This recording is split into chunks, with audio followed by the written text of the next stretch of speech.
Canada has made itself a national security threat to these United States of America. I mean, I've been saying it for years now.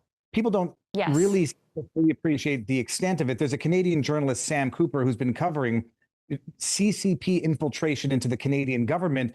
I'm sure you're aware there are at least a dozen Canadian MPs who have been designated as either witting or unwitting agents of the Chinese Communist Party. Their identities haven't been divulged. China has been buying up land, buying up resources, infiltrating government in Canada forever now. They've had these things that they call Chinese police stations, which they pass off as like diplomacy centers to help Chinese nationals in Canada. But in reality, what they're used as is a method of extorting or coercing Chinese Canadians by threatening their families back in China to comply with, collaborate with the Chinese Communist Party. So we've known about this forever.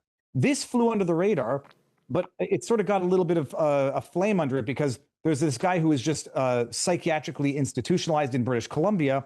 And this was one of the issues that he was raising awareness of before being institutionalized. Whether or not the two things are related, some people think they are. But this memorandum of understanding to cooperate and collaborate with, Carney himself referred to it as the greatest threat to Canada, a country that is so corrupt and so that they need to use burner phones when they go do diplomacy in China, and now they're cooperating with them. It's under the darkness of night, without letting anybody know what's going on, without divulging the contents of that memorandum of understanding. It's full-on infiltration, and America should be paying attention because, like you said, it's got the biggest, basically non-militarized border with America. The fentanyl issues are one thing. The people on terror watch lists crossing into the States from Canada are another.